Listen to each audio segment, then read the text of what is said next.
Warning, the Stone Age Gamer includes a lot of bad language. Cover your mother ears.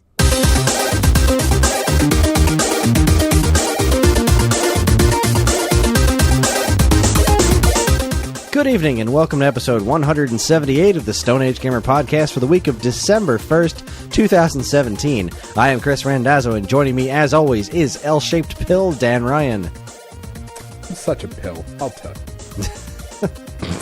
Oh, we're still doing this. We're still doing this. You know what I love about your intros, Chris? What's that? And I'm totally interrupting your intro right now, but what I love about them is how enthusiastic you sound. I'm enthusiastic. I know if I were a listener, I'd be like, oh, they're doing it again. Sweet. Like, you gotta fucking bullshit a little bit here. Put on radio voice.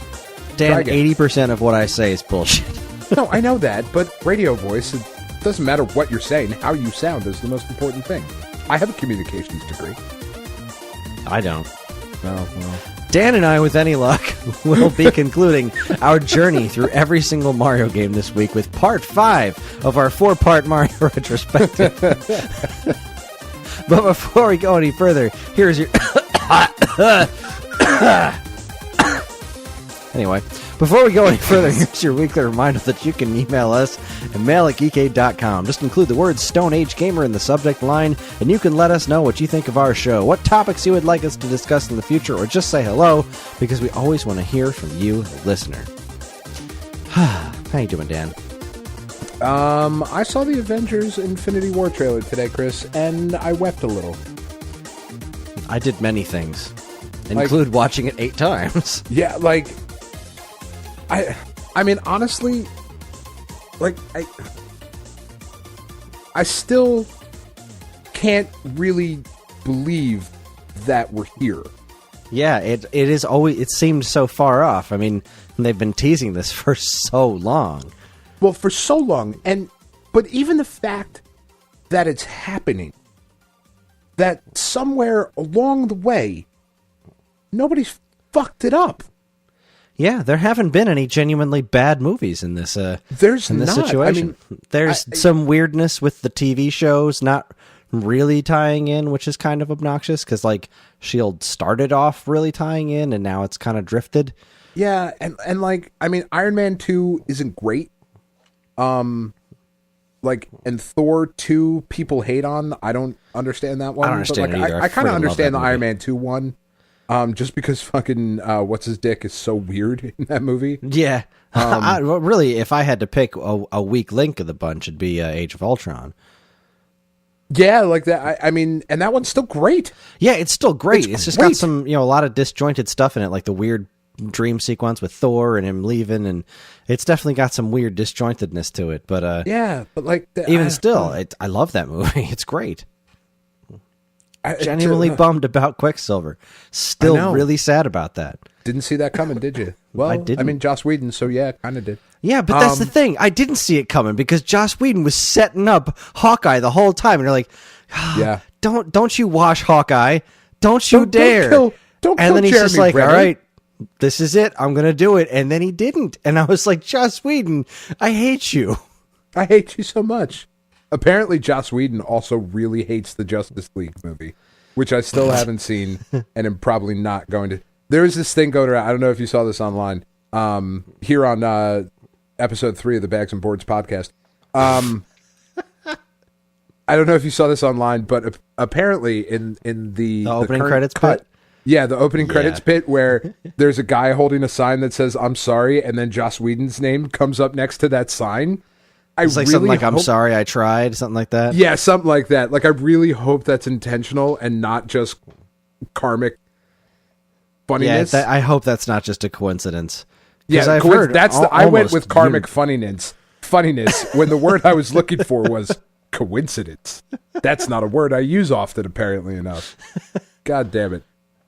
Yeah, I saw a lot of people saying today that this Avengers trailer was better than all of the Justice League movie. I'm sure it was. I've seen it was incredible. Spoilers, but I've seen Superman's face in that movie. Mustache. Like, they sort of gave him like a hair lip, but like on the outside and like under his nose, like a hair nose. I don't know what you would call that. Like his frenulum is all fucked up. I think that's what that part is called, the little bumpy part under your nose. I'd still really like to see it because I really want to see the mustache thing. But I'll see it eventually. But like that trailer was fucking incredible. Even the effects on like of Thanos just look really, really cool. Like he looks great.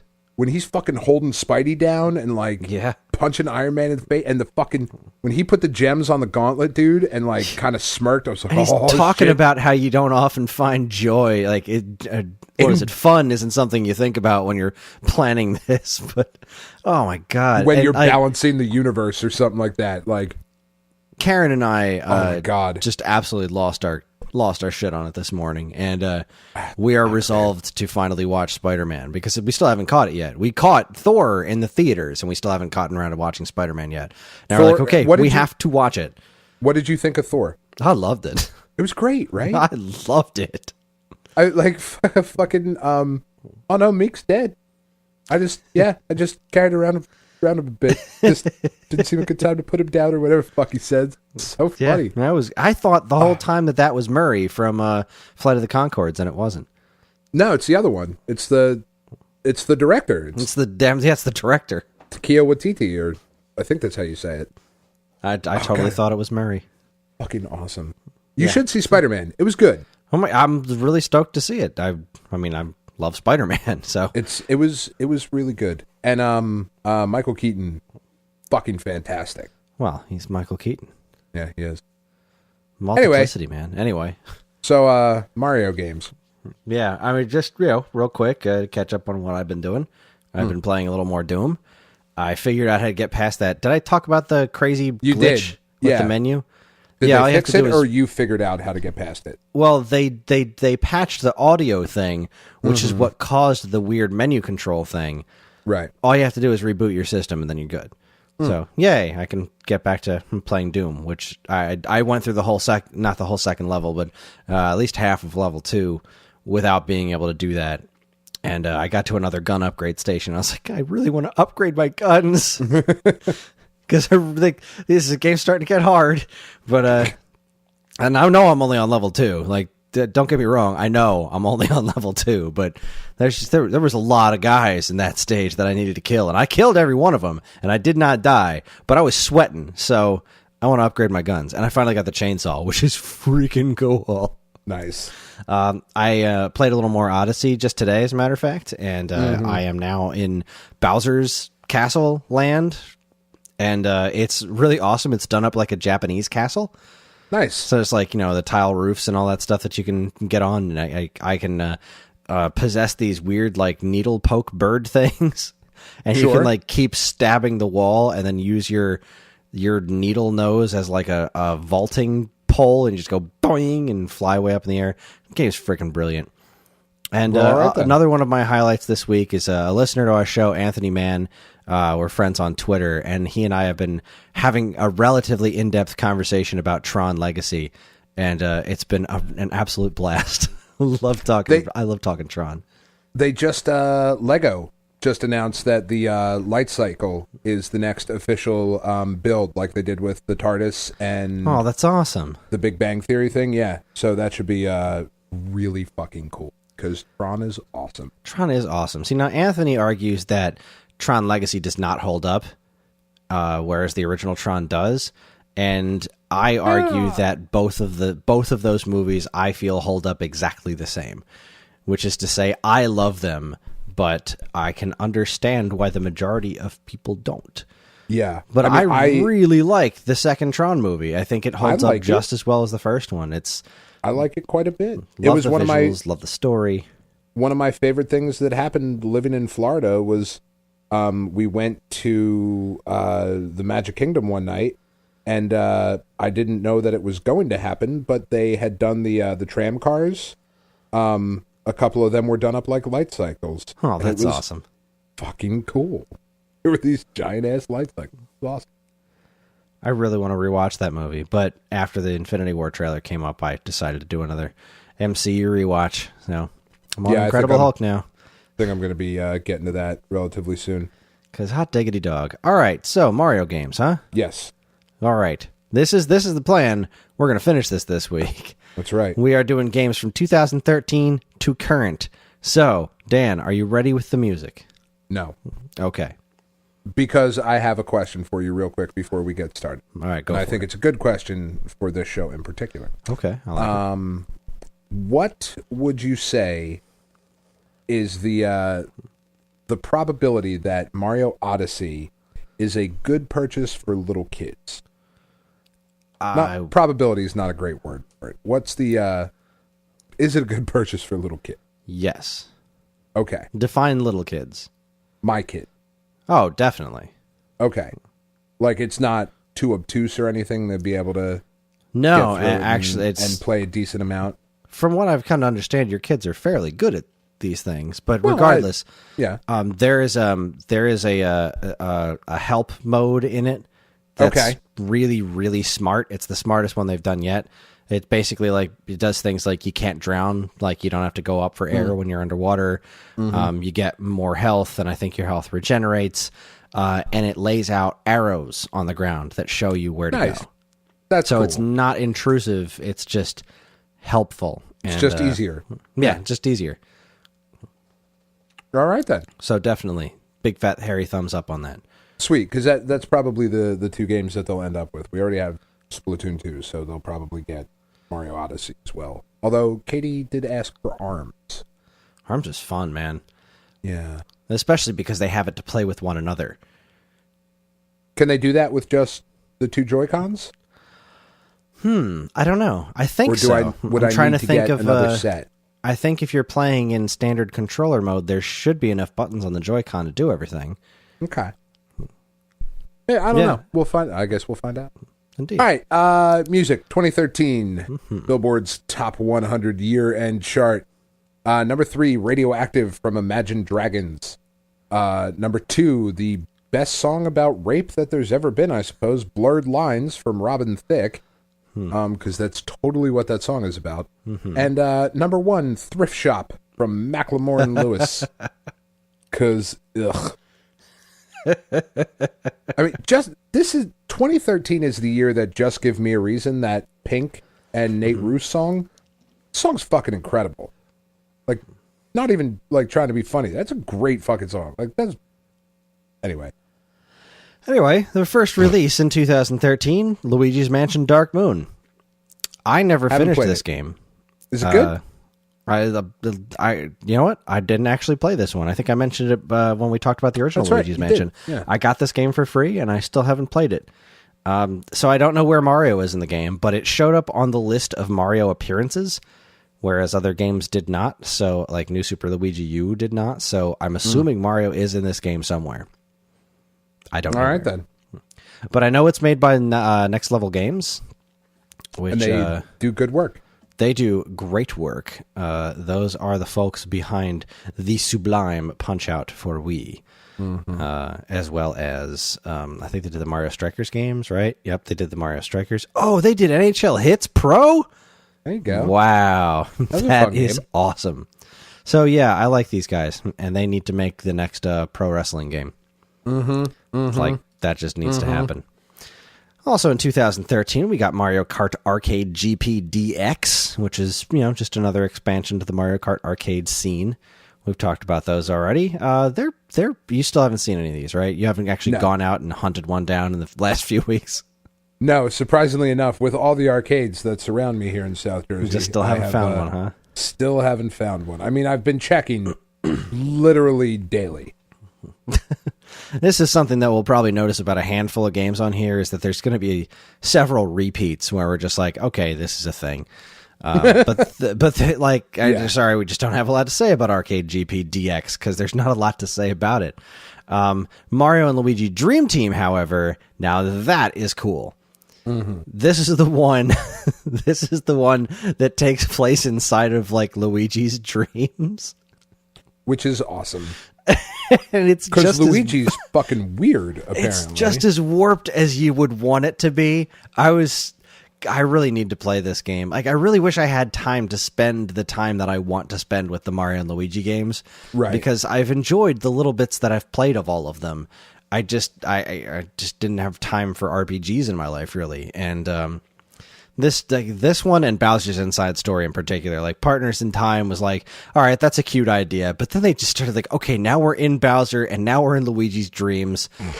I love this series. I love everything about this. This is so ridiculous. Like, there was one thing where you could be like a 2-screen tall giant Luigi or something, like you were fighting giant robots or something, and there's like a ball of like hundreds of Luigis that looked like that Legion thing from Castlevania Symphony of the Night, except made of Luigis. Man, weird stuff. That's awesome. Great art direction, great writing. From what I've come to understand, pretty great music as well. Just more good stuff from the Mario and Luigi franchise. Yay. Now we have Mario and Donkey Kong Minis on the Move. I don't even remember which one this is. Which one? Oh, this is... Okay. I have this one. I bought the crap out of this one. This is a really, really cool game. This is a little bit different from the other Mario and Donkey Kong games. Have you played this one? No. All right. So this one is like... how do I describe this one? So you have these tiles, right? And you have to make the minis walk safely across all these tiles like a 3D. It's almost like a 3D version of Lemmings. Similar to like these, the other games have a lot in common with Lemmings games. So you get these minis and they're automatically moving and you have to like flip around these tiles and stuff. And it looked like a really cool concept, and it is. But the reason I bought this is that I saw a video of it and it has the Super Mario Brothers 2 music in the game. Nice. Like just a new version of the Super Mario Brothers 2 theme, just kind of in there for funsies. And it sounded great. I was like, I'm buying this game tonight. And I did. I went home and I bought it. I played it for like 3 hours. I never got around to finishing it, but this is a really cool game. I don't think there's been any other ones like this. I think all the other mini games have been the 2D kind of stuff. And this was a really unique concept. And I'm kind of sad that they haven't gone back to this yet.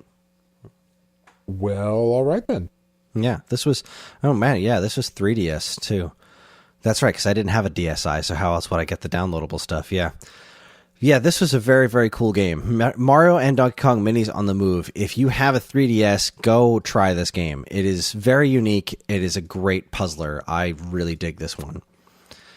And then we get to Super Mario 3D World for the Wii U. This is the one with the cat suit. This is the one with the cats, yes. Okay.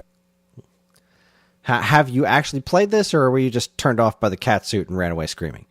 Yes. Turned off by the cat suit, ran away screaming. No, this one I have not played, again, because my stance on Mario games is relatively clear. However, I have seen this one. I've seen this one. My niece was playing it for a while, and she seemed to be having a fucking blast with it. This game's great. This game is really great. This was a very unexpected thing. Similar to the way that I was surprised by how good Galaxy 2 was.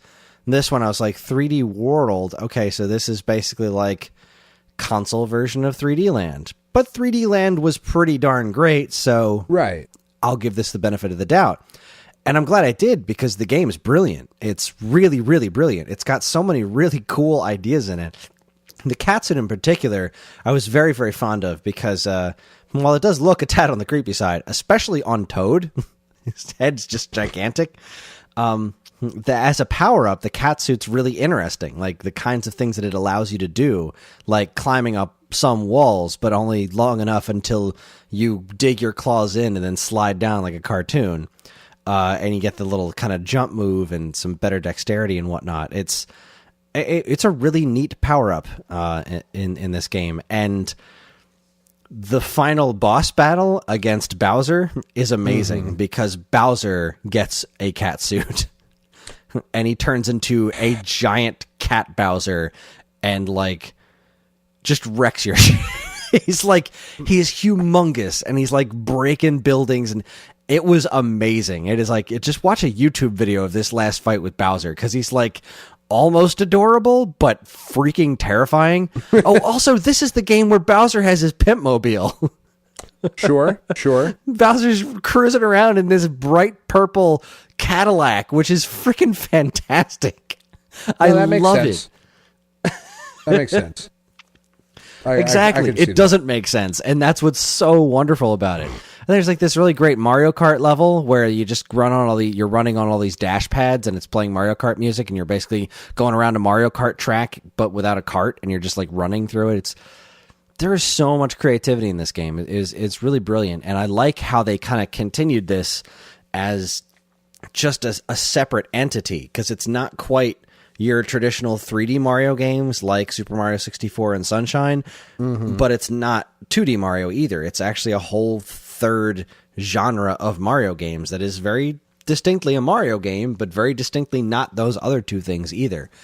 And it also has much better multiplayer than the 2D Mario games, because the 2D Mario games are like the fastest way to hate the people that are around you. And this one, since it's in 3D, there's room for everybody. You know, there's somewhere for everyone to be, whereas you couldn't occupy the same space in the 2D ones, and there's not a lot of real estate because it's only two-dimensional. But still catsuit. I mean, I'm having a hard time. I understand.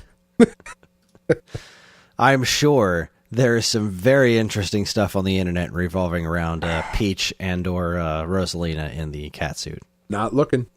Me neither. Not looking. I don't subscribe to any of those subreddits. I am sure they exist. I'm not judging, like, at all. Yeah, more power to you. You do you, boo. I mean, whatever makes you happy, just don't hurt anybody. But, like... Not for me. No. Or maybe it is, and maybe that's what I'm scared of. So continuing 2013, also on Wii U, we got Mario and Sonic at the Sochi 2014 Olympic Winter Games. Mm-hmm. We sure did.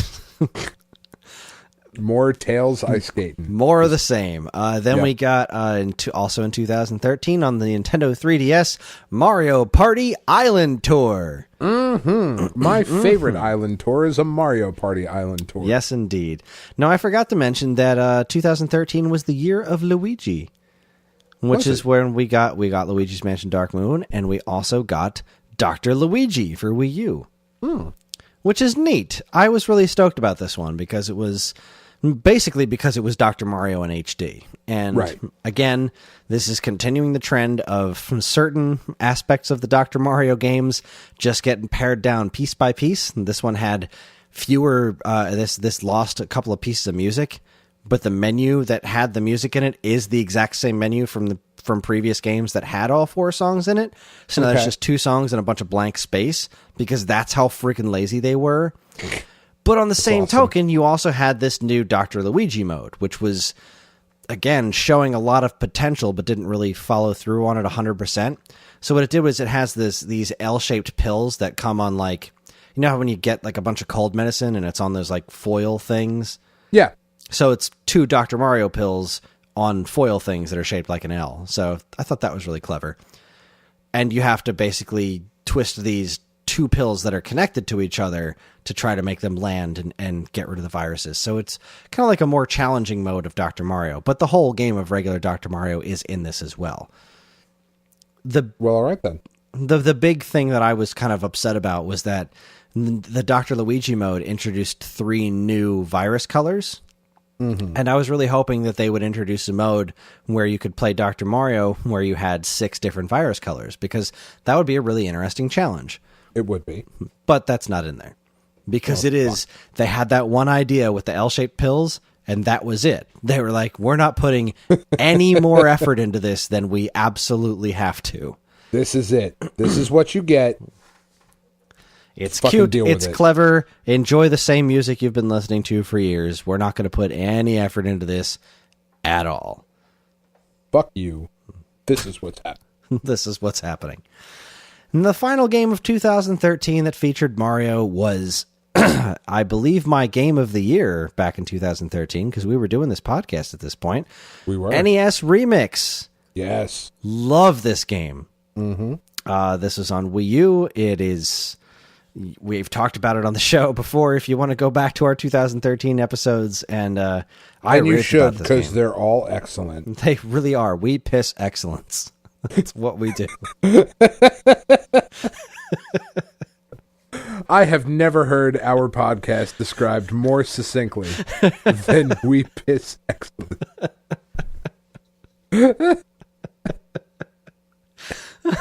Yes, we do. Yes, we do.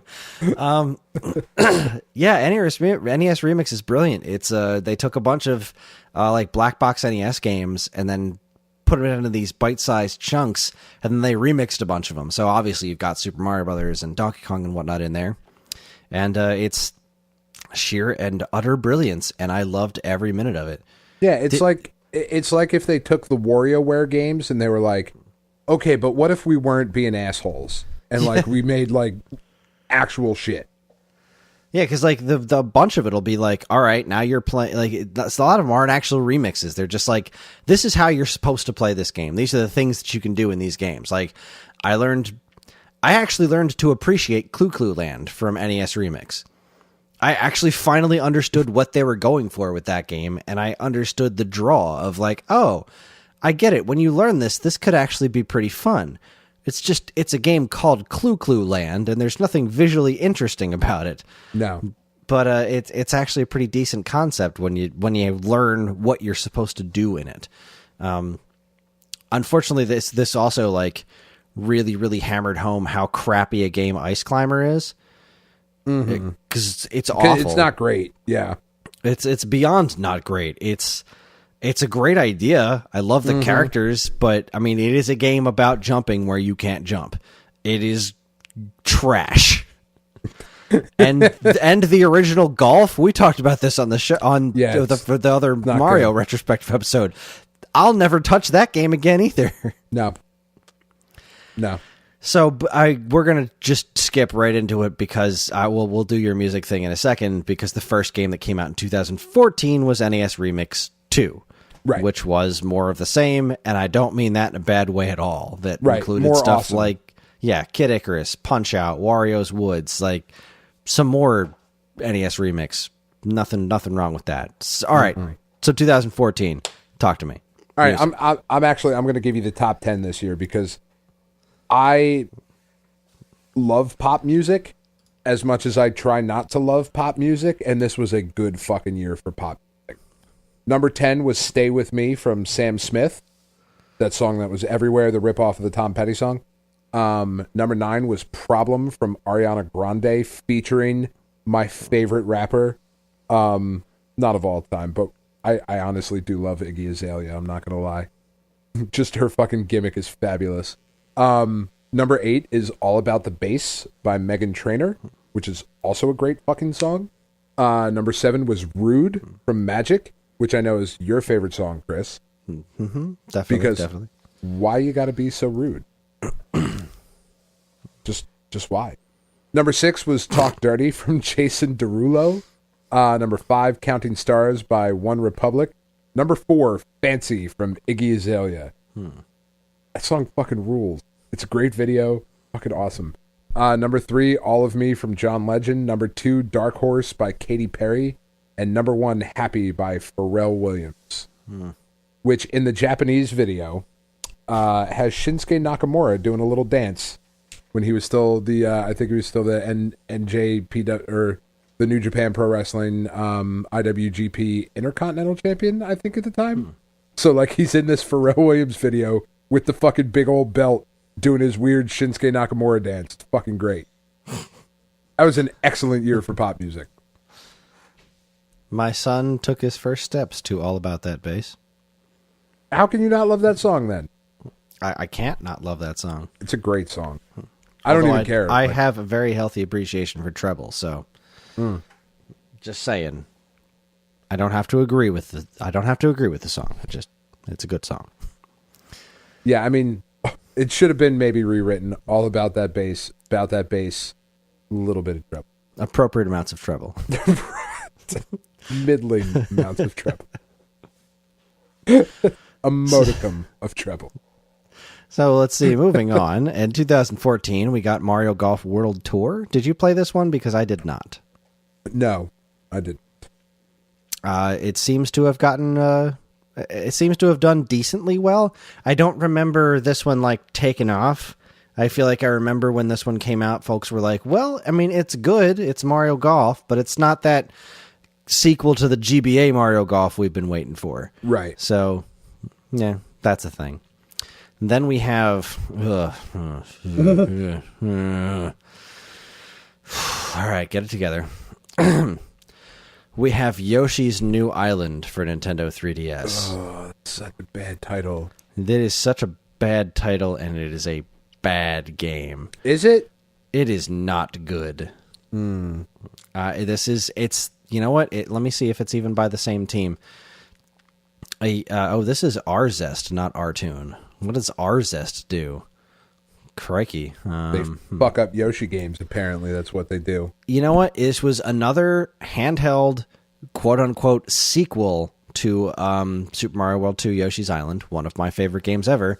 Right. And it was, again, this one went in a different route. This one actually pissed me off more than Yoshi's Island DS, because at least Yoshi's Island DS had some neat ideas in it. This was like... No, we're really just like Yoshi's Island. We're just going to do a lot of the same things, but it's going to look awful with this weird art style, and it's not going to have a soul because we don't have souls. Because we have...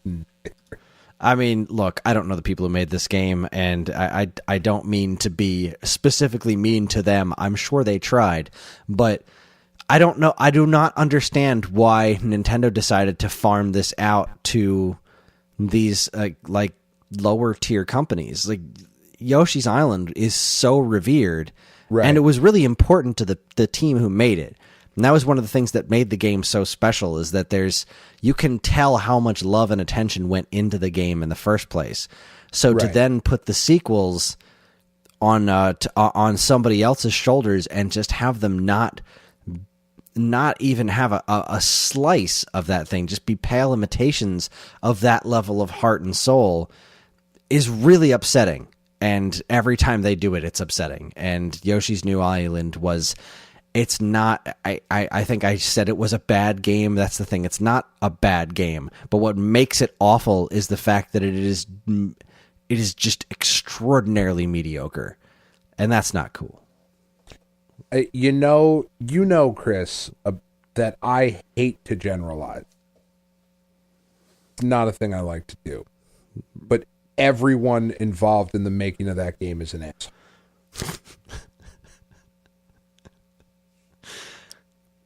I'm speechless. You may have broken me. Oh, so all right. Let's talk about some good stuff here. We actually have, there's some good things right in a row here. Some really, really good things. 2014 saw the release of Mario Kart 8 for Wii U. So good. Which it's a goddamn masterpiece. It's first so off fucking good. It's pretty. It really is. It is like some voodoo magic. I can't believe this game looks this good. It is stunning. The anti-gravity mechanic doesn't do much, I don't think. Like, I don't feel like it really adds a lot to it, except for the, like... this kind of goes both ways here, because the actual anti-gravity, like the actual going upside down and up walls, just because of the way the camera works in this game, it doesn't really feel crazy. Like, when you're playing F-Zero and you, like, go upside down and through loops, it feels insane. And in Mario Kart, for some reason, I just never really felt like anything weird was happening.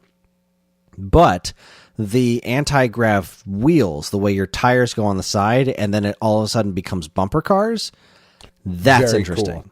Very cool. Like, so I completely forgive the fact that the going upside down stuff doesn't really feel like much, because you get to these sections in the race courses where all of a sudden now you want to run into other people, which is a really cool change of pace for Mario Kart. Was this the first one where the bumping gave you a little speed boost? Yeah. Or not the bumping, but you had to... Like, I can't even fucking explain how you do it, but I'm sure you can. You know what I'm talking about. The power sliding or the... The running Like when into you- other cars when you do the little spin around and you get a speed boost? Yeah. Was Yeah, this that's what the I'm first talking one about. that That's had the that? anti-grav. Because Yeah, you can the only really do that in the anti-grav segments. Right, that's what I'm saying. Yeah, this was the So first that- game where that's a thing. And Right, only in those parts, which is genius. Right. And there wasn't ever any other version of that No, in there any wasn't. of the other games, right? There was no thing. Yeah, so it added like another layer of strategy to the game, It did. to a game that actually surprisingly has a ridiculous amount of strategy in it. Yeah. And granted, this was a little, not even a little, but it was decently more unfair with the blue shells, I feel. Mm-hmm. But it also introduced a defense for blue shells, the Mm-hmm. super horn, a brilliant item. And it also did this weird thing with the items where you could no longer carry an item and then load up your next one. Not until the Right. deluxe version where they messed around with that, which I thought was also a very strange choice. But Yeah, it's a little not weird. a bothersome one. It was just a weird one. They have this one has really, really good track design. It does. It's got Like they the all new tracks have are really finally good track interesting. design, but this is really, really, they're really fun. And I think that's one of the things we were talking about Mario Kart 7, where we're trying to figure out what it is about Mario Kart 7 that just, and I think it is the track design. Like the new tracks in Mario Kart 7, barring a couple of exceptions, weren't really all that interesting. There are no tracks in Mario Kart 8 that I didn't like. Like usually when a Mario Kart game comes out for the last, even since the Wii one, it's just been like, well, what I really want to see is the remade old tracks. And now it was both were even, because like I loved seeing those new tracks, like the airport one and the one where you run through the mall. There's some really cool stuff there. And oh my god, just the soundtrack in this game is so incredible. Yeah, it is a really, really excellent soundtrack. Now, No, go ahead. what about the DLC? Because I never actually got the DLC for this. Oh, it's wonderful. It's wonderful. The Excitebike track is great. It randomly generates every time you play it, so it's always a loop, but it randomly generates like the jumps that are in it, like the game, like it's a create your own level kind of thing. Which is awesome. The two F-Zero stages are phenomenal because there's boost pads everywhere. And those stages actually do make you feel like you're going nuts when you're going upside down, because they're designed like F-Zero courses. They're great. And the new original courses that are in them. Like there's this one that's like a dragon themed course and you're like riding on the back of a dragon. There's a ski slope one where you're like going on these two different paths, like a green path and a pink path. No, the DLC was great and worth the money. And if you wind up getting Mario Kart 8 Deluxe on the Switch, it has all that stuff built right in. Which I very well might, because that game was super fun, and I don't ever see myself popping the Wii U out again once we have that. And not only that, it's totally playable with the Joy-Cons. So like when Karen and I go to the movies, we bring that and we just prop up the screen on the armrest between the two of us, and we play Mario Kart while we're waiting for the previews to start. That's the nerdiest thing I've ever heard of. It's great. That is a whole other level of shit right there, Chris. That's what the Switch is good for. So yeah, Mario Kart 8 is phenomenal. I can't say enough good about the soundtrack. Again, all the live instruments are just incredible. All right, we got to keep this train moving. Because I could gush about these next couple of ones, but I'm gonna reel it in. Okay. Captain Toad Treasure Tracker. Shitty. Next. Incorrect. This game's No. great. I really wanted to play this one. I never got around to playing it. It's awesome because it's such a different thing. These started as bonus levels in Super Mario 3D World, and they just made a whole damn game out of it. Right. And they're like very puzzle platformery because Captain Toad can only jump like like one block tall, and they even explain it in the game. It's because he's wearing this heavy backpack, so he can't jump on. Awesome. Like they didn't need to do that. That's just hilarious that they went ahead and did that. That's wonderful. Yeah, no, that's pretty great. No, it's a really, really great game. I want this to be ported to Switch desperately, or make another sequel to it, because it's really great stuff. It was one of those things that quote unquote took advantage of the Wii U gamepad, but really those stages would be just fine with standard controls. Right. it always kind of bothered me in 3D World because I'd play that whole game with the classic controller, or the Pro controller, and then it'd be like, oh, you want to do the Captain Toad things? Go get the gamepad. And be like, ugh, fine, I'll go get the gamepad. And then I get it and be like, really? I can't just rotate the camera with a freaking analog stick? I have to rotate the... Ugh. I've been rotating cameras with analog sticks since the PlayStation 1, good sir. Fix it. I was rotating it with freaking C buttons on Super Mario 64 shit, right? for crying out loud. Come on. Yo, Captain Toad's great, and it came out at a budget price. It only came out at like $30. It's a great game. Totally recommend it. The next one, I mean, I could gush for days, but it's Super Smash Brothers for 3DS and Wii U. Bigger piece of shit than Captain Toad. Next. I love Smash Brothers. I love this game. It's wonderful. Speaking of Smash Brothers, just a real quick segue. They announced the PS Plus games for December. Mm-hmm. One of them is a Smash Brothers clone, but with the characters from Kung Fu Panda, the film series. Oh. Yeah. I'll let you know. All right. I'll be waiting with bated breath. That was kind of how I felt. I was like, oh, okay. Might be one of those with the Ninja Turtles. Remember that one? Yeah, it wasn't good. Nah, it didn't look good. No. Anyways, last one of 2014, Ultimate NES Remix for 3DS. It's NES Remix, but it's portable now, and it's kind of a mashup of the first two games. Yay. Yeah, yay. It's great. Go buy it if you have a 3DS. Do it. Dream. Do it. All right, 2015. Hit us. Okay. Surprisingly enough, Watch Me Whip and Watch Me Nay Nay was only the number 8 song of 2015. Oh. By Silento. Silento. Number 3 was See You Again by Wiz Khalifa. Number 2 was Thinking Out Loud by Ed Sheeran. He of the Game of Thrones brilliant performance. And number 1 was Uptown Funk, Go Give It To You. Mark Ronson and Bruno Mars. Uh-huh. That's a pretty good song. Not for nothing. Yeah, it's a good song. Bruno Mars a lot of times is super talented. Karen listens to most of this stuff, and she likes to blast it in the car, particularly Dance Off. Is that going to be on any of our lists? I don't know. Maybe. I'm not looking ahead. I want to react organically with you because I value this show. You value its integrity. I value the integrity of the show. All right, so 2015 started off with a bang. Mario Party 10 for Wii U. Oh, fuck yeah. Yay. Wii U. Now play mini games with that stupid fucking pad. Yeah. Ugh. Yuck. Then we got Mario. I don't understand this one. Mario versus Donkey Kong Tipping Stars. So this was, if I remember correctly, this is the one that came out on 3DS and Wii U, and it was all about making your own levels, and then people would leave you tips of stars when they played your levels online. So it was like proto Super Mario Maker, but I don't know. I messed around with it for like 30 seconds because I think there was a free version.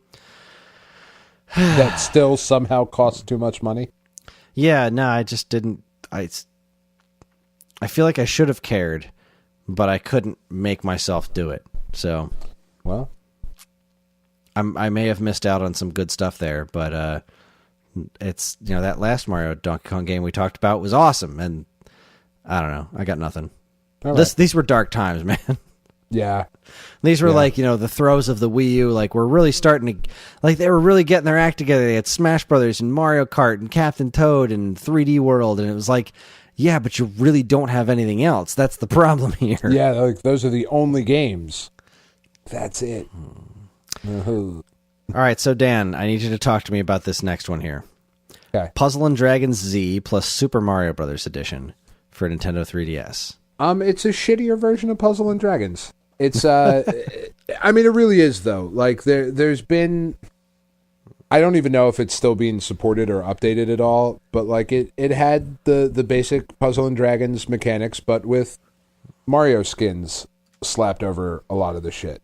And like the thing that I really like about Puzzle and Dragons is that it is a combination of like strategy game and puzzle game.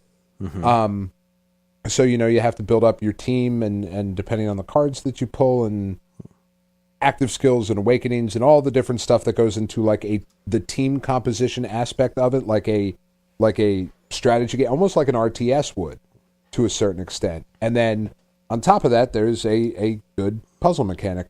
So they just kind of took that and put in shittier versions of the main series characters and Mario characters.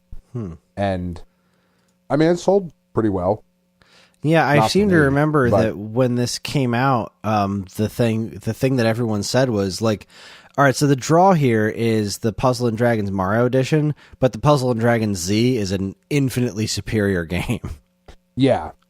And some of the Puzzle and Dragons Z characters have made it over to Puzzle and Dragons proper, and they're pretty fucking terrible. They're kind of the ones that show up when you roll the egg machine and they pop out and they have like puzzle pieces on them and you're like, fuck. Like it was a gold, but it's not really a gold egg. It's like, fine, I'll just sell it. Like, I don't know. Yeah. It's Puzzle and Dragons. I mean, it's a good time that's in there. I mean, if you're looking for a puzzle game to play, it is one of the best that I've ever played. And this one has Mario characters in it. It's got, it looks nice. Yeah, I mean, it looks nice. It plays well. It's put together well. Still wasn't enough to get me to try Puzzle and Dragons. I mean, yeah. I mean, like it's somewhat low effort. You know what I mean? Like, there's a lot of different Mario things that you can do. Like, you get basic Mario and then power them up to like basic bitch Mario. B Mario, basic bitch Mario. Like I don't know. Oh, you know what I forgot to mention? What's that? Back in, we were talking about Mario 3D World. I forgot to mention the wonderfulness that is the double cherry. Mm-hmm. There's just this wonderful power up in that game where you just keep getting more Marios and you just control them all at the same time. It's complete pandemonium. That's nice. It's like, it's not easy to do, but there's all these tricks and stuff that, like, there'll be puzzles that you have to get to the other end by keeping as many of the Marios alive as you can. It's just delightful. Well, that's kind of cool. Anyways, so all right, look at that. You got to legitimately talk about Puzzle and Dragons on this episode. How do you feel? Pretty good. Good. I mean, I just, there's new, they announced some new Godfest exclusives in Japan again today. So there's like more Godfest exclusives than there are Pantheons at this point, which is fucking annoying, but okay. They're going to keep playing. So, speaking of things we just keep doing, Dr. Mario Miracle Cure, and I bought it. And it was okay. Because that's why they keep doing it, because you fuckers keep buying it. This one seemed like a really neat idea, and it's fairly well featured. Not as well featured as Dr. Mario 64, obviously, because nothing ever will be again for some reason. But no, it had this new Miracle Cure thing where they added like items and stuff to it. It was neat, and there's a cool puzzle mode in it, and but it's more portable Dr. Mario. Hard to say no to having a version of Dr. Mario on my 3DS at all times. And then in 2015, we also got Super Mario Maker. I love this game. I do too. I feel like I talked about this a lot, didn't we I? have talked. We don't have to spend a lot of time. Yeah, we really you and don't. I both love this game. There's a lot of really, really good stuff.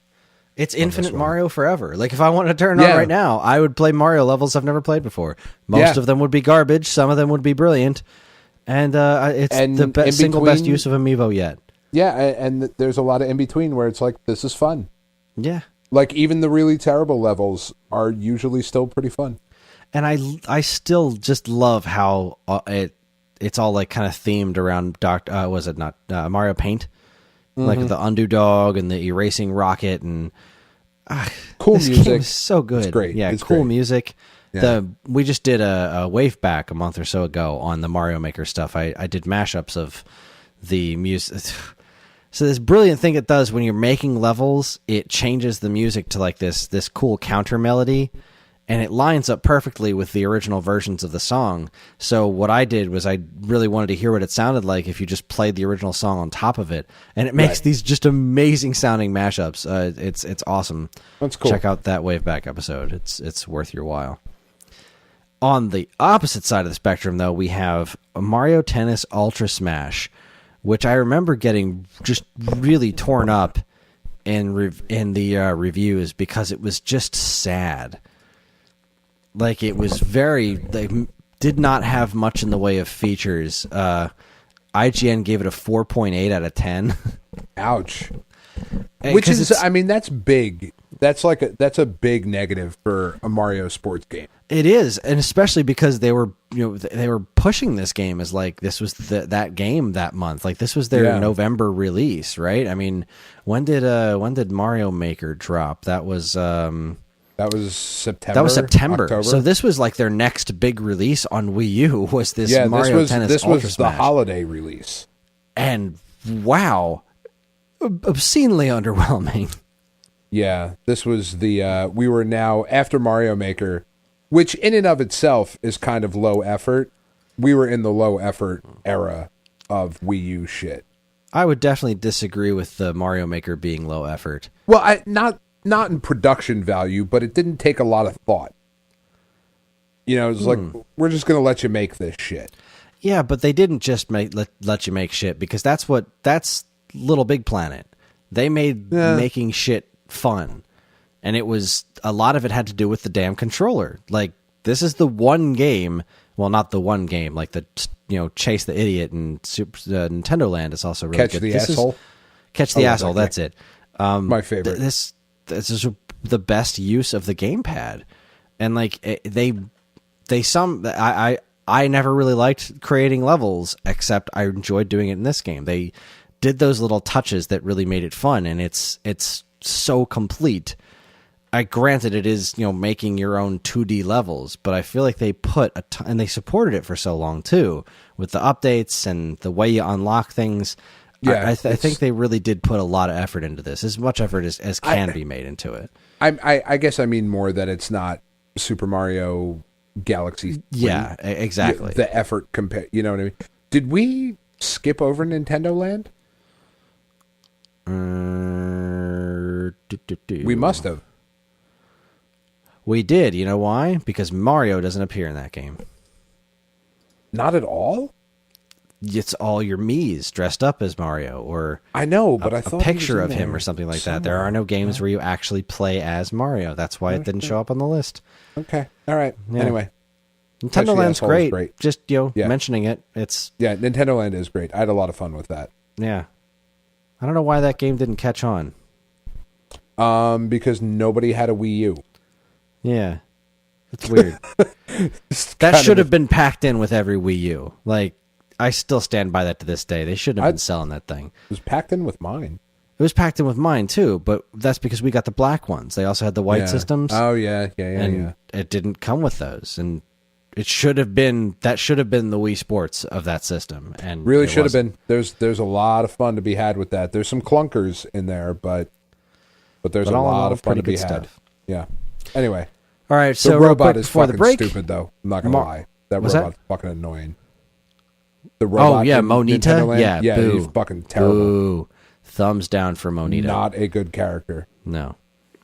Last game before we take the break: Mario and Luigi Paper Jam.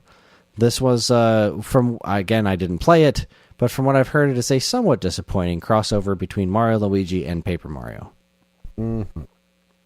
Did you mess with this one at all? No. Yeah, I didn't either. I love the idea of having Paper Mario, like, because you always kind of think of like Paper Mario as just this thing that they do. It's like a graphic style thing. Not that Paper Mario is actually a character that would interact with regular Mario. It's a cool idea. It is a really cool idea, and I love the name of it, Paper Jam. Come on, that's great. No, that's cute. That's and it clever. Looks cool. Like the juxtaposition of the 3D and 2D characters on the same screen look cool. It's so absurd, and I love that about it. But I heard from most of the people that I've spoken to who have played it, or the reviews that I've read, that it is just okay, and that's sad to me. That is sad. All right, we're going to take ourselves a quick break, and when we come back, we're going to finish this thing off come heck or high water. You are listening to the Stone Age Gamer podcast from Geekade.com, so stick around.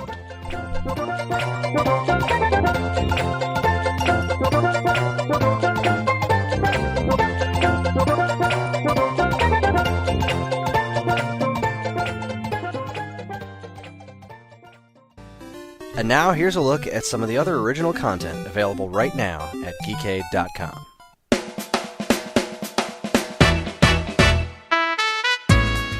First up, the holidays are a great time to get together with your pals and head to the movie theater. The new Justice League movie is out, but is it worth your movie-going dollars? Geekade, that's us, offers a double dose of critical opinions on the DCEU's latest offering to help you decide. In Non-Stop Comic Shop, Episode 10, Beleaguered, Jordan and Brendan put the new movie up against a comparable episode of the old Justice League animated series to see which fared better. I bet you I can guess which one. Then Alex weighs in an all-new Zweier Reviews Justice League, a.k.a. At Least It's Better Than Batman vs. Superman. Zweier Reviews. Then again, Zweier. Damn it, I fuck that up every time. Zweier Reviews Justice League, a.k.a. At Least It's Better Than Batman vs. Superman. But, to be fair, so was Must Love Dogs. I'm trying to think of a movie that hurt me more than Batman. Not X-Men 3 is still worse. That hurt you more than Batman vs. Superman. Like a movie that you were more disappointed in. Yeah, X-Men 3. Spider-Man 3 maybe, but X-Men 3 hurt more. No, because Spider-Man 3 is a Sam Raimi movie. Like, I mean, Spider-Man 3 as much has shit moments. as it gets, yeah, it's not a terrible movie, and fucking Thomas Hayden Church is brilliant in that movie. I will disagree. Having recently rewatched it, I do think that it is a terrible movie, but it does have some moments of awesomeness in it. Evil Dead is a fucking terrible movie. I mean, I still love it. Yeah, but this isn't the same kind of terrible movie. This is like, God, the dancing and the him eating the cake. How's your pie? So good. Ugh. Yeah, I don't know. I'll have to go back and rewatch it. Fuck. X-Men 3, though. X-Men 3 is bad. X-Men 3 is brutal. No, Great Superman Returns. I didn't hate that movie. Oh my god! And I also don't have a lot of love for the Christopher Reeve ones. So there was no real letdown for me there. Those movies to me, like those, I adore those movies on such a level, especially the first two, and this being a sequel to those first two. And I was with it. I was so with it. I remember having this conversation with you. Up until the kid, yeah. Up until the kid, and it just broke my heart. It was... Yeah, that was bad. But then you think about all the other good stuff that was in that. Like, you know, him Brandon Routh. Brandon Routh was so great. So good as fucking Superman. And like him catching the plane. God, that whole scene of him catching the plane is ridiculous. It's so good. It's so Superman-y. And then, like, I at hope the end, this doesn't put you off blind. And Kevin Spacey, or he whose name we shall no longer speak, is so good as Lex Luthor. I loved him as Lex Luthor. Wrong! Parker Posey was great. Oh, God. The whole bit at the end where he's flying through the city, like Supermaning all over the place, like saving people and grabbing things and melting the glass with his eyes, like...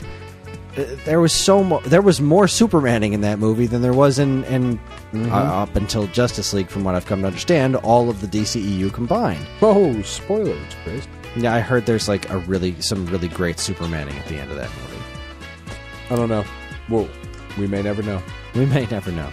Then, Black Friday may be over, but the holiday shopping madness has only just begun. As a soundtrack to that madness, Matt, Ramo, and myself have decided to share with each other some of our favorite video game shop tunes. Consider it an alternative to the aggressive nonstop onslaught of Christmas music pouring out of every single speaker you encounter everywhere you go this month. Don't miss an all-new episode of the Waveback Podcast, episode 47, Black Friday Shop Music Special. Not for nothing. If you don't like Christmas music, you're not a good person. my car is one of those places where the speakers, blasted nonstop. Real quick, favorite Christmas song? Super Mario Sleigh Ride by the One-Ups. Of course. It's genius. It's a crossover. It's a mashup of traditional Christmas music and Super Mario World music. The correct wonderful. answer is Fairy Tale of New York by the Pope. Finally, Thanksgiving has always been one of my favorite holidays, right? Absolutely. I know this about you. You do know this about me. Out loud.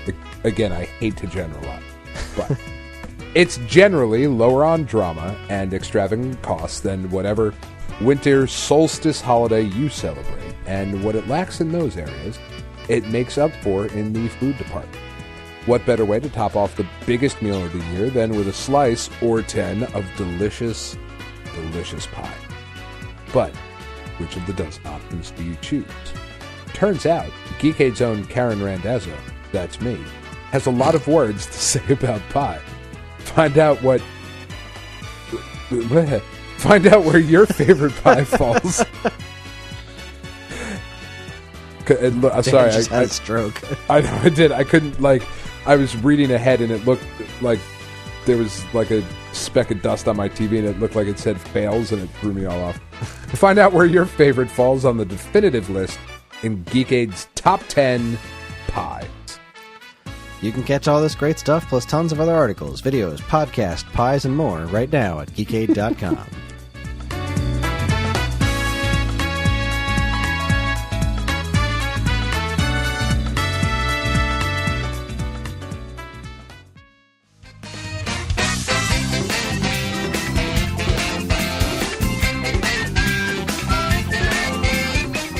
All right, we are back and better than ever. Oh boy, man! I just also looked ahead. It's going to be a while before we're happy about anything on here. Yeah, especially even the music in 2016 was fucking shitty. The top 3 and 4 were tied. They both are Drake. Work in One Dance. Drake's fucking terrible. I don't even care if you don't like hip hop. Objectively, he's fucking awful. He's just not good. And then number 2 and number 1 were Sorry and Love Yourself, both by Justin fucking Bieber. Ugh. How are any of those songs better than Hello from Adele? She can actually sing. And Flo Rida is still on this fucking list. Damn it. Oh, that My House song is all right. But, God, Drake is at number 24? Drake is at number 29? Justin Bieber's at number 31? What the fuck was wrong with people last year? I don't know. Bitches. Things weren't going too much better on the Wii U last year either. They weren't. Drake was at number 41, Chris. There's a lot of Drake on this list. Well, There's our not first enough Mario Fetty Wap. game, our first Mario game of 2016 was for Wii U and 3DS, Mario and Sonic at the Rio 2016 Olympic Games. Mm-hmm. We're about to get another one of those next year. I'm sure we are. Then we got Mini Mario and Friends Amiibo Challenge. Maybe this is the one that I played very briefly because it was free or something. Stop it. Stop it. Do something genuinely interesting with this franchise. Mm-hmm. Stop it. Then we get this is fairly interesting, just on paper anyway. Minecraft Wii U edition, and this is interesting because there was a Mario pack for it, and this is a freaking Microsoft game. Yeah, I mean it is, but it isn't. Yeah, it is because they bought it, not they didn't have anything to do with it. No. But still, it's kind of neat that they still let this go on other platforms. Yeah, well, I mean, you're really cutting off a lot of the monetary value if you hold it down to one. Yeah, because not a lot of little kids playing the Xbone X. Yeah, that's the thing. If you made this an Xbox exclusive, I'm pretty sure you'd lose a lot of Minecraft players. Yeah, you really would. So yeah, I'm not a Minecraft guy. I've never gotten into it. I don't mean to disparage it in the least. I'm certain that it's it great. is very good at what it does. It's great. It's I can't play it all that much, but every time I do, it's fun. You know, like I have a good time with it, and then I put it down for 6 months. I liked that they did this whole Mario thing in it, and I'm sad that they haven't done more with it. Like, I really wish there'd be a Zelda pack for it. Right? That'd be cool. It's very strange that there isn't a Zelda pack for it. It seems to make too much sense. Mm-hmm. But anyway, then we have... we have Paper Mario Color Splash, which is a very pretty game that a lot of people are really mad about. I hate the way this game looks. Really? I really do. I don't like the fact that they look like color forms on cardboard, because color forms don't go on cardboard. They go on shiny cardboard. I'm going to have to take your word for it, because I don't know what you're talking about. Really? The fucking, like, the little sticker things that we used to get when we were kids? In the 80s, you would get, like, they did a Superman cover where you pull the stickers off and put them on the fucking thing and create your own scene and whatever. Because that's what it looked like. All of those stickers back in the day, they had, like, the white outlines. And all of these characters in this game have these white outlines, but they go on, like, the color palette of the characters versus the color palette of the game is just too different for me. I don't like the way it looks at all. I know that might be a real nitpicky thing for a game I wasn't going to fucking play anyway, but but at least this time I have a fucking reason. I was really happy with the way this game looked. I feel like this particular style of game, the Paper Mario stuff, works.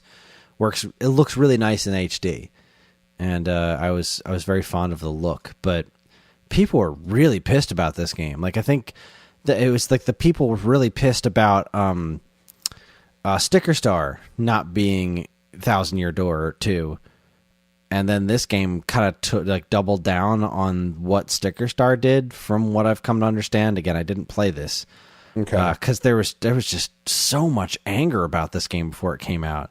And I just kind of steered clear of it, but I always thought it looked neat. Yeah. All right. Yeah. I can't believe you don't know what fucking color forms are. I'm sure I'd recognize them if I saw them. Jesus. But I mean, you know this about me, Dan. I'm a bad person. You are a fucking horrible person. I don't know color forms. God damn it. So yeah, Color Splash. That's a thing. Oh boy, poor Wii U. Just not going too well for you, huh? No. Then we have another game we're not going to talk about, Mario Party Star Rush for the Nintendo 3DS.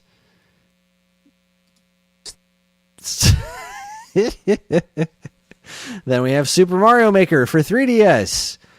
Because, sure, put Super Mario Maker on 3DS. Take out a lot of what makes Mario Maker special. Yeah. They were so they were so worried about whether or not they could. They didn't stop to think if they should. Was this really that bad? I never played it. It's not that it's bad. It's just that it's missing most of the online content and the sharing. Like, that's kind of the thing with this game, is like it was all about this sharing community of like making all these ridiculous levels, and it kind of gimped a lot of that. And I understand that they made this game and they were like, all right, well, now it's on Wii U, but nobody has a Wii U. And even though this is a super successful Wii U game, it could do better. So let's put it on 3DS. And I believe it performed very well. I just don't think this game should have existed on 3DS. I don't know why they did that. It is what it is. I don't know. Real quick, just a little inside baseball here. I just shared an image of the Colorform Superman cover. No, they're not poofy. They're not flat. The poofy stickers? No, they're flat stickers. That image that I just shared, Slack sent me a quick message that said our workspace has just hit the 10,000 message limit. So I win. No, you don't. The 10,000th message right here, live on this podcast. You got the 10,000th message in this particular chat. I've hit the 10,000th message in several other chats already. We have 10,000 messages in here? Just in the SAG chat. What the fuck are we talking about? Jesus Christ. Anyway, you got to upgrade. Spend some money. Spend some of that Geekade money. Yeah, I'll spend some of those fat Geekade stacks of money. That's right. Now we have Super Mario Run, and well, Dan and I actually already talked about this one, didn't we? We have. And when did for we? real, what game did we get game. into this conversation about? Like, how did we get there? Mario. I don't know. We weren't even talking about Animal Crossing. Oh, which we were happened. talking about the portable versions of Super Mario Brothers and that stuff. Like, all right, look, Dan doesn't care for it. I think Mario Run is fantastic, and it's well worth $10. Super Mario Run's great. Objectively, you're wrong. Sorry. Yeah, Sorry, well, objectively, we all talk about it all the time about how wrong you are about Super Mario Maker. Like you mean Run? I whatever. You're not even right about what I'm wrong about. That's right. I'm right about everything. Fuck you. I hit the 10,000th message in the Kris is fucking wrong about Super Mario Run chat that you're not a part of months ago. Months and months ago. It was ridiculous. Super Mario Run's great. Fuck this game. Fuck its $10 price tag. Right, its stupid ass. It offends me. It really does. I don't know why. I have an irrational hatred of that game. Well, let's not jump back into that one because Animal Crossing is fun. We're in the home stretch here. Right. I haven't even downloaded Animal Crossing. Really? Yet. You know why? Because I don't want to lose my life. I don't have a lot of time left, and I got Doom to play. I got Mario Odyssey to play. I'm not getting Animal Crossing. And you've also got the next game on our list. No, I don't. Mario Sparks. Jesus, Mario Sparks. I got a fucking root canal. The next part of my procedure today. My mouth hurts so bad. I was gonna say, did you get a root canal in your brain? I'm trying to fucking get through this, but it hurts. Every word, every stupid fucking word out of my mouth tonight. It's painful. Mario Sports Superstars for 3DS. Yes. The So finest this is collection Camelot of did shitty. this. And Camelot is awesome. And they teamed up with Bandai Namco. I'm Who's looking not at the awesome, but is pretty cool. I'm looking at reception here. On Wikipedia, it says Mario Sports Superstars received mixed reviews. According to Metacritic, Destructoid called it a lazy experience, one developed solely for the purpose of selling what are basically Mario-branded Topps cards. Wow. That's awesome. So, because this had its own set of amiibo cards. Yeah. You know what? There's Super Mario horse racing in this, and I heard that was actually kind of hilarious. Vaguely fun. But yeah, for the most part, all I heard was relatively negative reviews about this. And it's so sad to see what's happened to Mario sports games. Yeah. I would be down for a Mario Sports, a full-fledged horse racing game, though. I fucking love horse racing. What was that? There was one that came out on 3DS fairly recently that was supposed to be just incredibly addictive. Yeah. I don't remember what it's called. It's the problem with gambling, that it's incredibly addictive. It's the fucking really shitty part of it.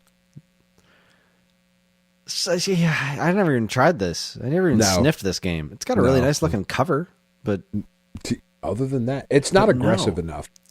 Yeah, it's not aggressive enough. It's not special in any way, shape, or form. It's just, here's a bunch of sports games thrown. It's lazy. It just smells. It reeks of laziness.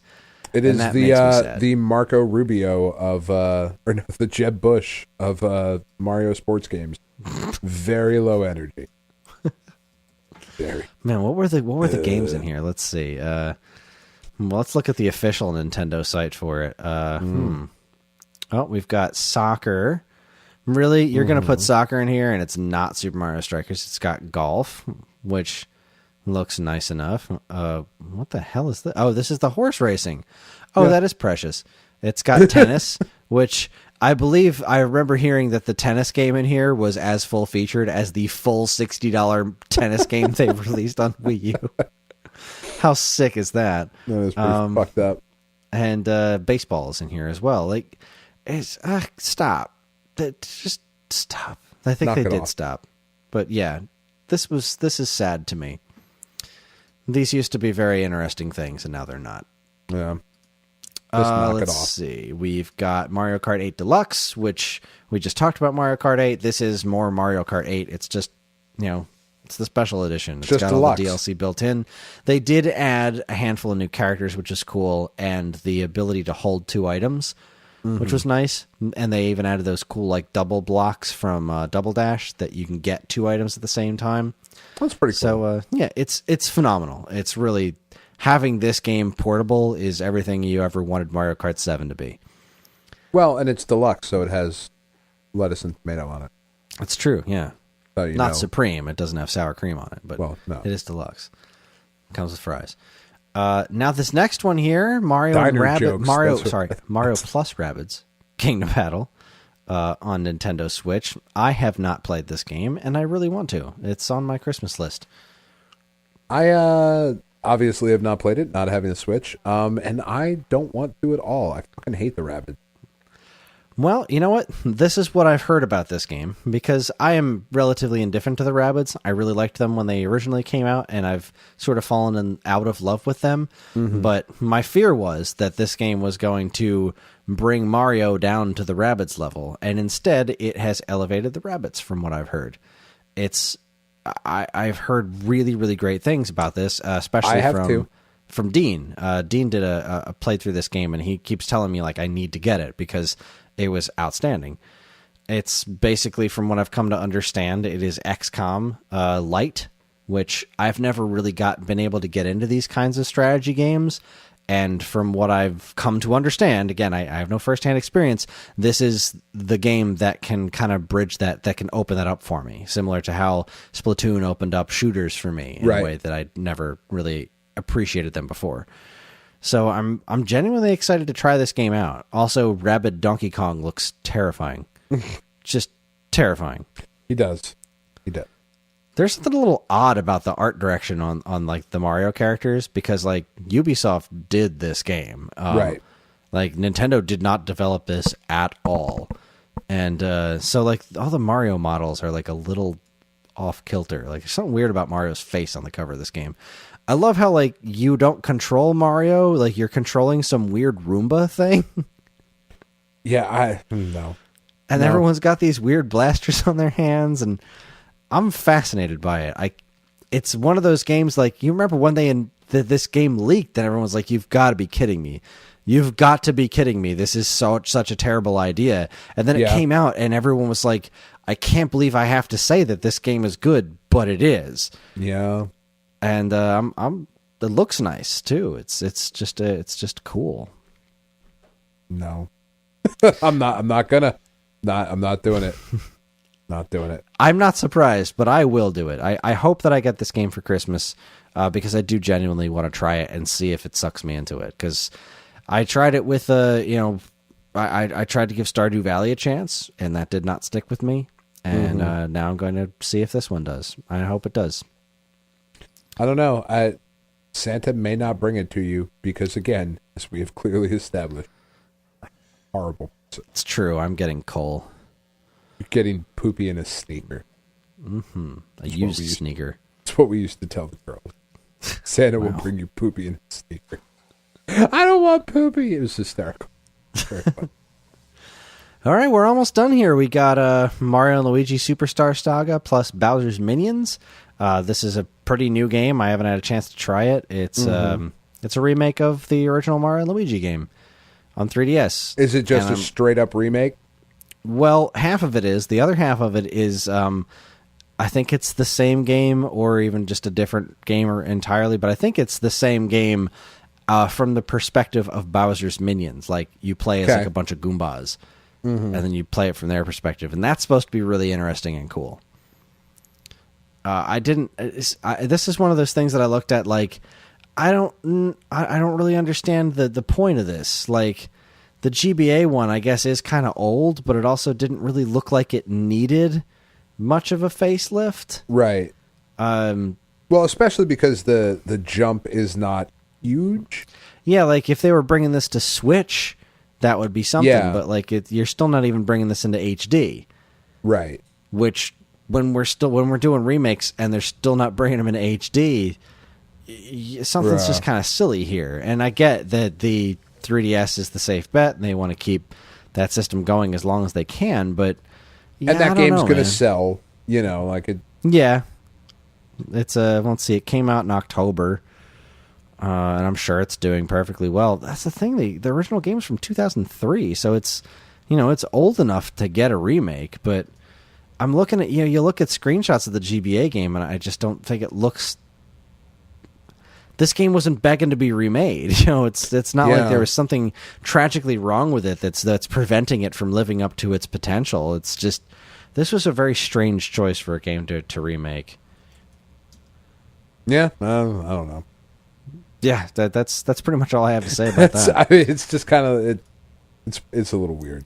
It is a little weird, and I am ready to retire my 3DS. I played through Metroid, I freaking loved it, right? And I mean, I still have it next to my bed in case I don't feel like bringing the Switch upstairs to play Picross before I go to sleep. But I'm just after spending the time that I've spent with Switch, I'm ready to be done. You're done with 3DS. Yeah. I'm done with the tiny D-pad and the tiny buttons and the tiny everything. I just want to play Switch from now on. And finally, the last game. We've done it. We've reached the end. Super Mario Odyssey. I know you haven't played this because we've been talking about it almost every week. That's right. I've actually beaten it. I beat it the first day. Already done with it. Yeah, it was all right. This game's a damn masterpiece.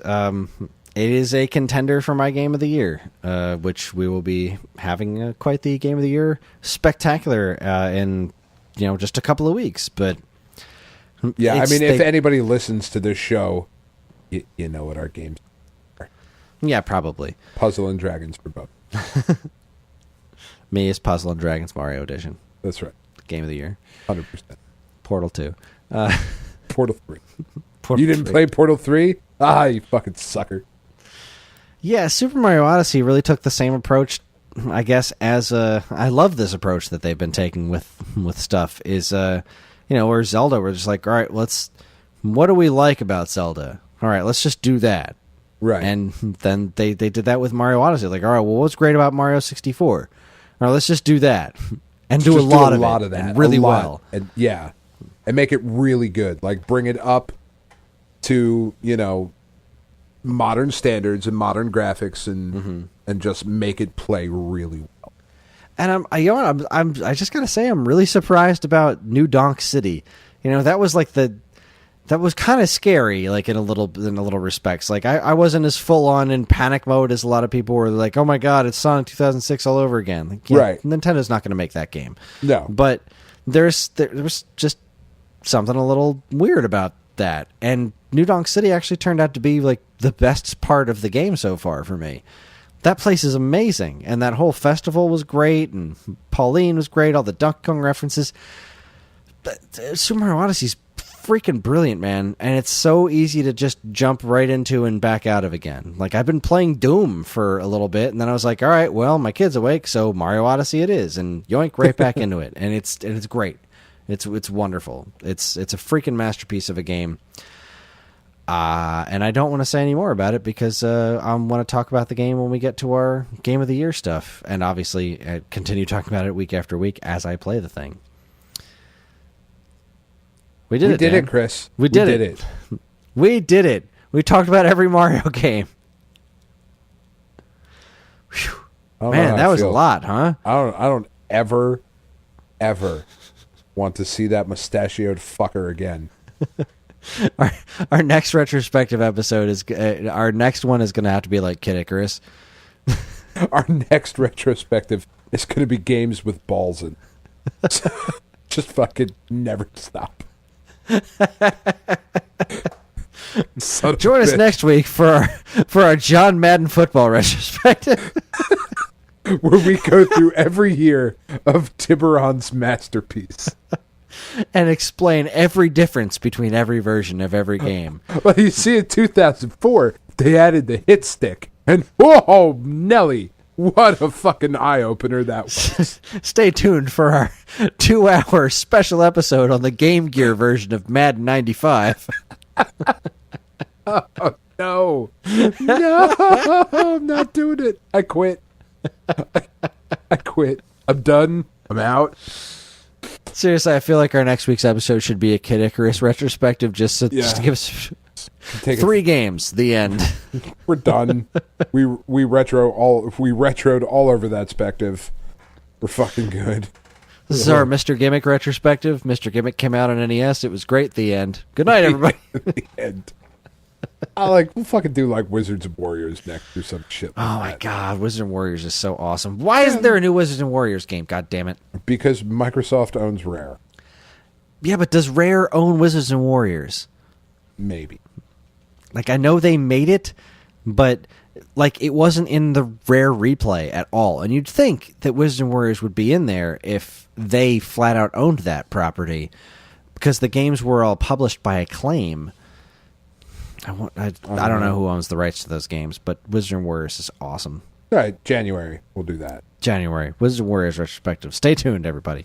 4 parts. We'll just talk all. But each episode will be one game. It'll be great. 17 weeks of Wizards and Warriors. How long can we talk about Wizards and Warriors X Fortress of Fear? We've already said it. We've already said too much. We've already said too much. Well, that's it, everybody. That's our show. Join Merry us Christmas. next week when it'll be December, but we will still be doing the November 10, 20, 30. Because we ran out of November because there's a lot of Mario games. And Dan very wisely told us to stop talking last week. Yeah, that would have been... That was 2 weeks ago at this point. That was 2 Chris. weeks ago. Jeez, you're right. Time flies. Time does fly. And so does Mario when he has a tail. I'm awesome. Stop it. Stop the show. You know where to send emails, but you're not going to send them anyway, so whatever. Hey, that's not true. People send us emails. Stone Age Gamer in the subject line. My dog Dean, just do came the up. thing. My dog just came up to say Show notes! For any new listeners, back when Dean was a regular on the show, I wrote this whole spiel at the end of the show because Dean, at the end of the episode, we'd be like, all right, Dean, do the thing. And he'd be like, show notes! Yep. Read them! It was great. There's emails and stuff, too. The end. The end. It just got more and more ridiculous every week, and then I just finally wrote a script, and I haven't changed it since. No. So And you read it very well every week. I do? Cool. Let me read it really poorly. Again, once you get in touch with us, Geekade mail, emails, and flavors of social media because they taste like ice cream. You can like us on the Facebook or even MySpace if you think so, and Instagram, and Geekade, and YouTubes and Twitches and stuff because you shake around when you have a seizure watching YouTube channels. And video content, Invest Plays. Invest Lord, Deanie plays games on the YouTube, and I think he's on Twitter and he's got a kimono on him, and we're at Geekade, _Geekade, because some asshole has at Geekade and doesn't use it, and I can't get in touch with him, and Twitter won't do anything about it. And me and Dan are on Twitter at Geekade Dan and Geekade Kris, and you can figure out how to spell my name. And I did show notes, and I didn't do the show notes yet, but I'm going to do show notes, and it's going to have Mario stuff in it. And you can download us on iTunes and Stitcher, except not all the podcasts on Stitcher, because something's weird with Stitcher and our website. We're going to fix it. It's going to be great. And if you're super nice, you can leave us a review because we like reviews and stuff. And Evan edits the show, and Mark TDK Knight's awesome, and he did a song called Chubby Chubby Chip Chip. And SoundCloud and Bandcamp are websites that exist, and we do show notes, and DK doesn't post things every day, but we try to. The end.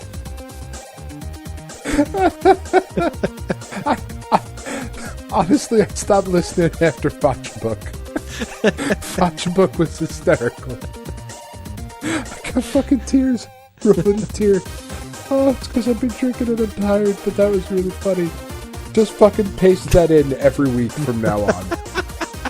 It's the You hear that, closest. Evan? That's perfection. That is just. We're done here, folks. Thanks a lot. Thanks for listening. Join us next week for episode 1 of the new video game podcast that we have to fucking come up with. Because it's not getting any better than what just happened. That was it. I've achieved the pinnacle right there. Oh, my Yay, rambling. Goodness. Botcha book. Really funny. Well, that's it, everybody. On behalf of Dan and myself, keep playing games.